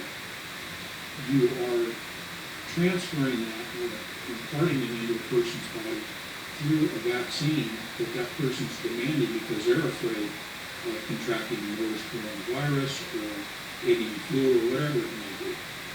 And so the government, if you will, or the powers that be, sit back and kind of chuckle and say, well, we couldn't have forced people to take this vaccine or to take this hidden third strand of DNA. They would rebel against it.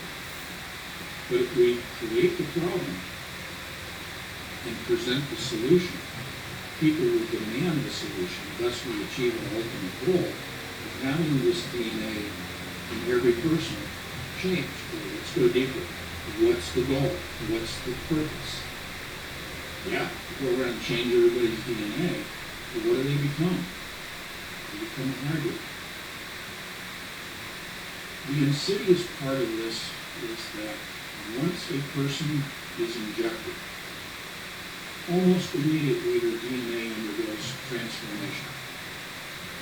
Almost immediately they lose all awareness of the fact that they've lost their independence, their ability to think on their own, to make decisions on their own, and to affect them on a moral level.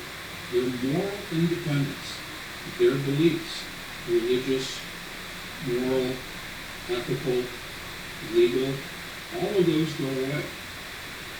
If you remove the independent thought and that awareness that you've lost your independence is gone, what then do the powers that be do with these new forms of humans, hybrids? They can control them.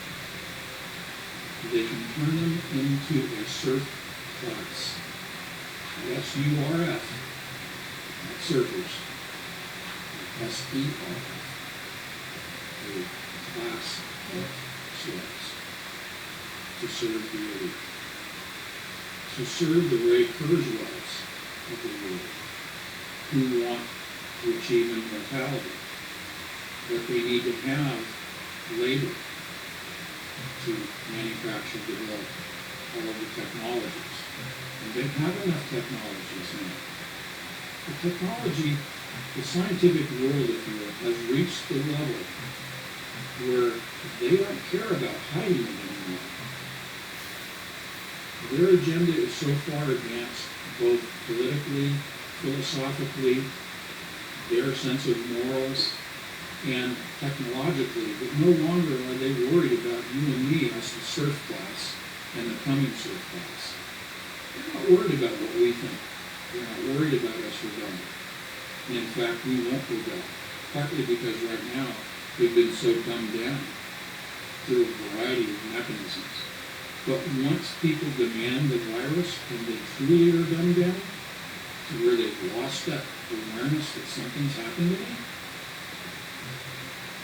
they can do what they want with us. They are achieving what I call the hive mentality, like a beehive. Worker bees, soldier bees, serving the queen.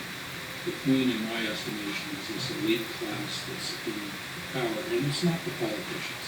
Forget the politicians. This has nothing to do with Republicans, Democrats, Tea Party, Libertarians. It has nothing to do with political structure of the classes. It has to do with this small group that is in control, and it has been in control since ancient times. Point something out. And it's the same, and then 22 columns across the top, with 2s on the side, with what appear to be fash, with 1s inside these placards.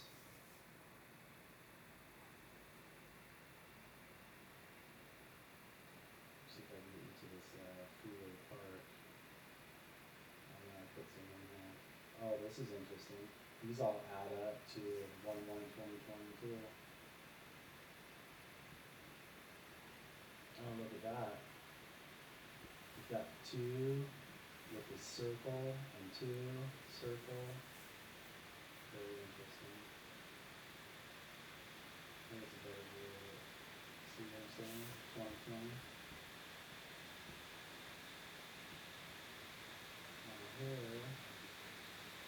Now here, I want to point something out. And it's the same story with the cubes in Olympia. In Olympia, we've got 4 quadrants. There's like a northwest and a northeast, and a southeast and a southwest quadrant. And in each quadrant, there's 11 cubes. There's 11 that are vertical. It's like kind of interspersed, like you're seeing in some of these blocks here. Although these are all vertical blocks. And when I say vertical, I mean the lines that are in the blocks. But up there, you can see there's some that are horizontal. What I found is that there's 11 blocks in each quadrant that adds up to 44 total. And there's 22 that have horizontal lines and 22 that have vertical lines. So it's obviously very, very meticulously planned out. Now, I'll show you what I mean. And every single one of these does this. I was there for hours going through each one, validating this. So starting from left to right, I'll show you. Okay, so we got cube 1, 2, 3, 4. Well, let me tell you something here. The ones here that are in the middle, those are actually part of the fountain.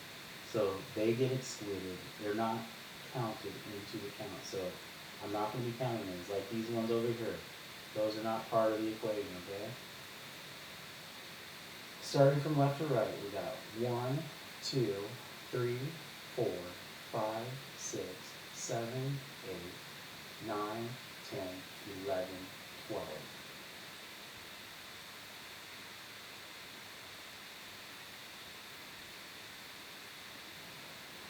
Now if we go over this, and then of course we've got the Lovejoy,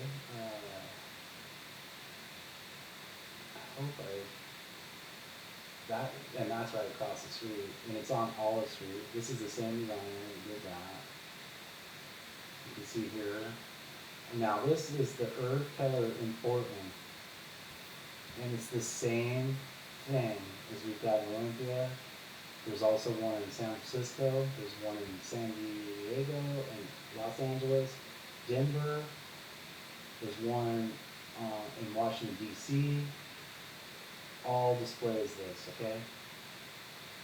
What I'd like to show you here, though, is starting from left to right. On these platforms, we got 1, 2, 3, 4, 5, 6, 7, 8, 9, 10, 11, 12. 1, 2, 3, 4, 5, 6, 7, 8, 9, 10, 11,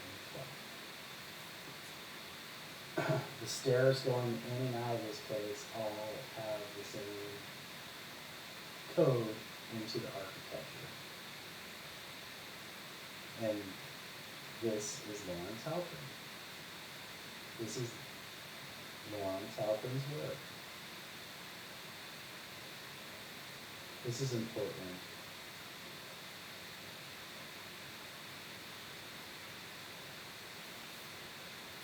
Okay, so with Lawrence Halpern, let's go here.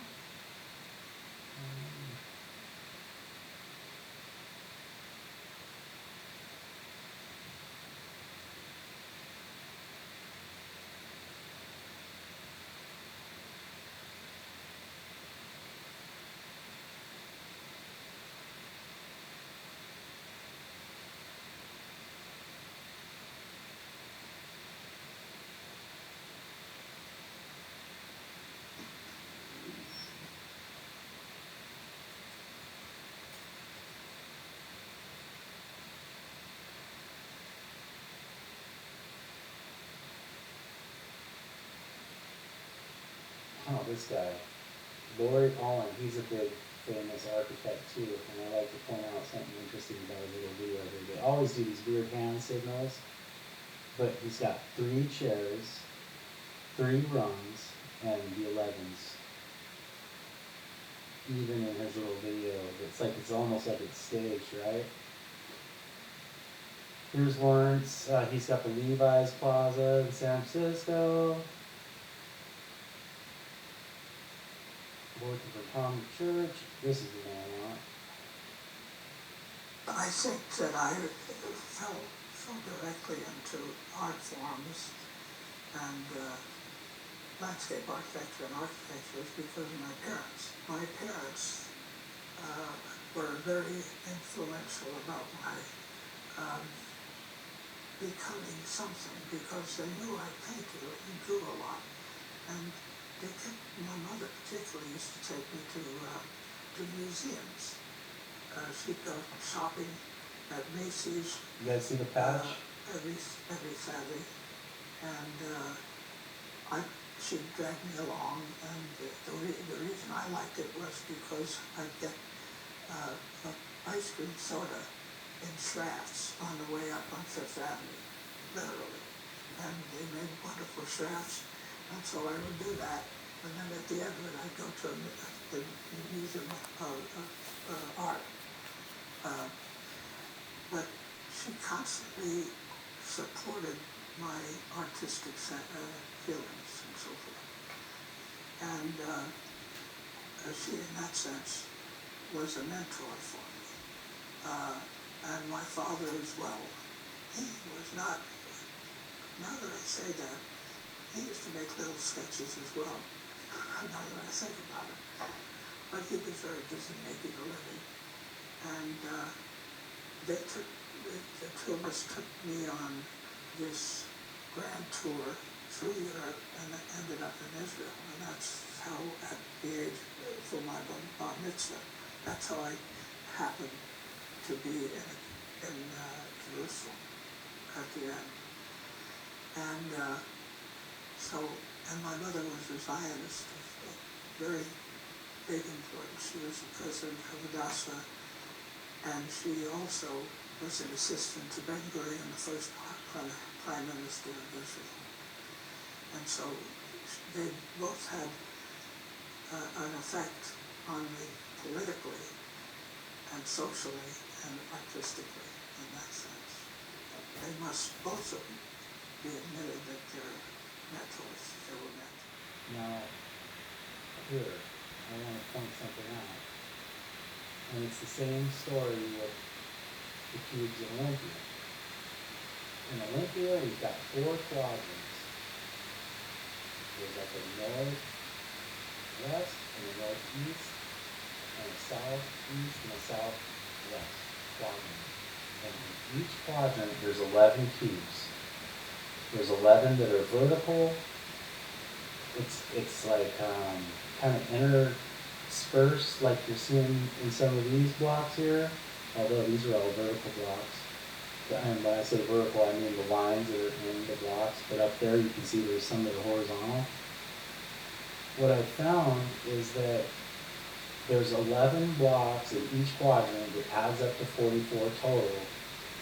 And there's 22 that have horizontal lines and 22 that have vertical lines. So it's obviously very, very meticulously planned out. Now, I'll show you what I mean. And every single one of these does this. I was there for hours going through each one, validating this. So starting from left to right, I'll show you. Okay, so we got cube 1, 2, 3, 4. Well, let me tell you something here. The ones here that are in the middle, those are actually part of the fountain. So they get excluded. They're not counted into the count. So I'm not going to be counting those, like these ones over here. Those are not part of the equation, okay? Starting from left to right, we got 1, 2, 3, 4, 5, 6, 7, 8, 9, 10, 11. I hope and that's right across the street, and it's on Olive Street. This is the same designer that did that. You can see here. Now this is the Earth Keller in Portland, and it's the same thing as we've got in Olympia. There's also one in San Francisco. There's one in San Diego and Los Angeles, Denver. There's one in Washington, D.C. All displays this, okay? What I'd like to show you here, though, is starting from left to right. On these platforms, we got 1, 2, 3, 4, 5, 6, 7, 8, 9, 10, 11. Northeast corner, quadrant. Blocks are all horizontal 11s. 1, 2, 3, 4, 5, 6, 7, 8, 9, 10, 11.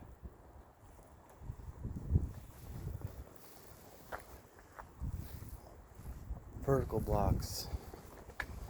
Northwest corner.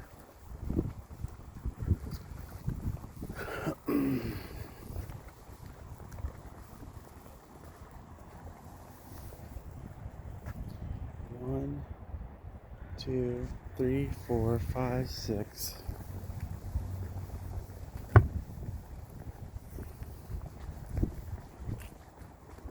7, 8.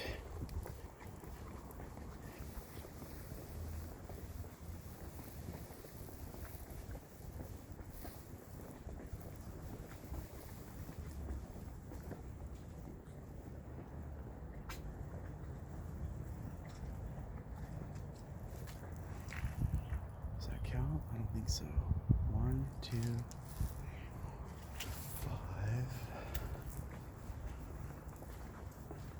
6, 7, 8. Yeah, 11 with the bench.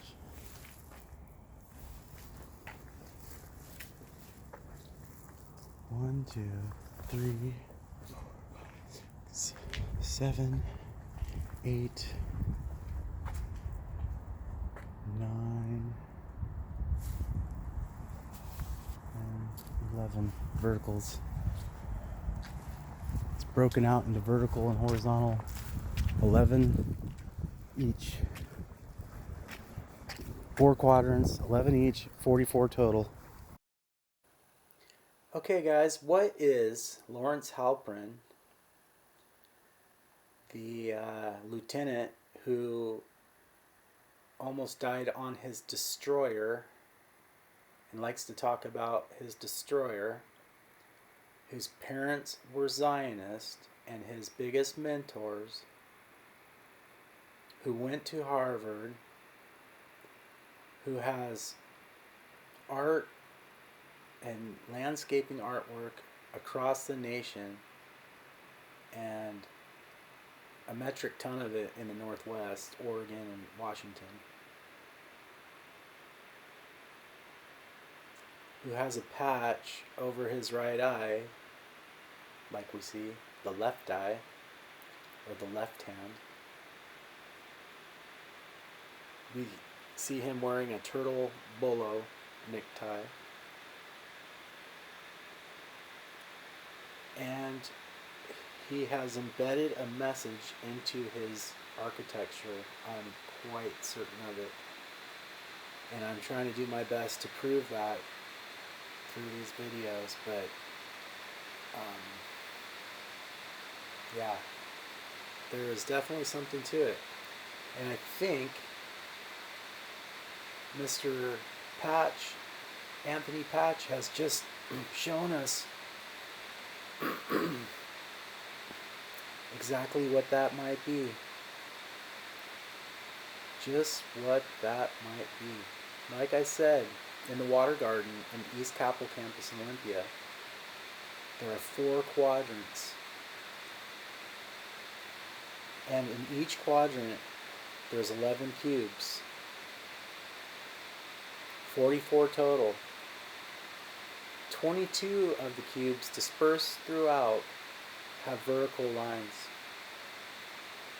The other 22 have horizontal lines. And what Mr. Anthony Patch here is describing makes a lot of sense based on that model. 44 base pairs in a human. We're talking about DNA and mutating DNA as part of a transhumanism vaccine plan, or viruses, or coronavirus, COVID-19. Okay, so we've got 44 base pairs in a human, 22 base pair DNA models, stereo image. The elite want to add 22 more with a nanotechnology of 3 strands of 22.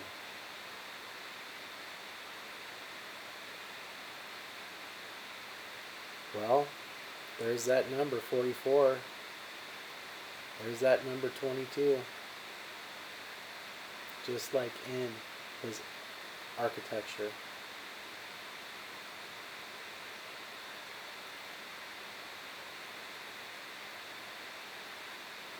What does it mean?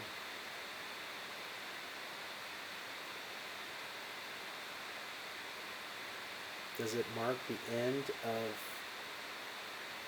44 base pairs in a human and a 22 base pair DNA model and the conversion to 3 strands 22?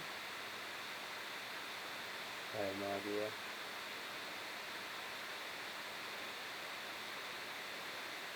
But we know 322 is alive and well.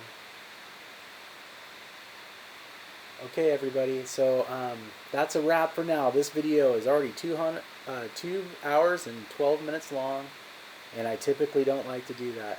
In fact, I have a whole nother batch of really important information I'd like to share, but I just don't think I'm going to do it in this video. I'm going to stop here, and I need to reconfigure some things here. I know that the audio quality is crap on this video, and I'm probably going to circle back around and fix it up.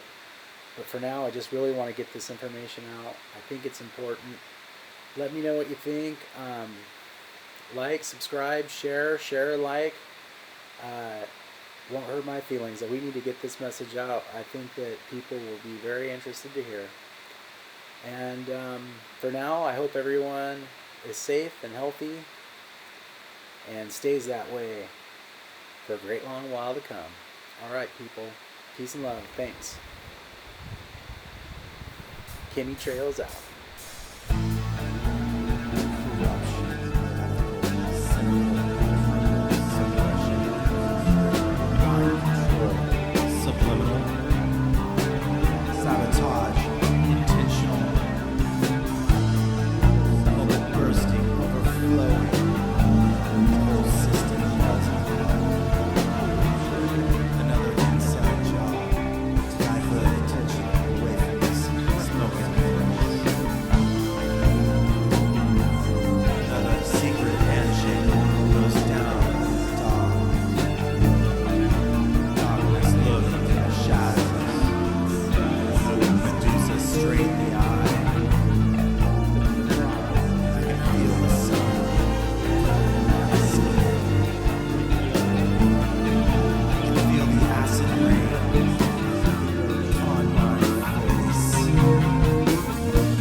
Amen.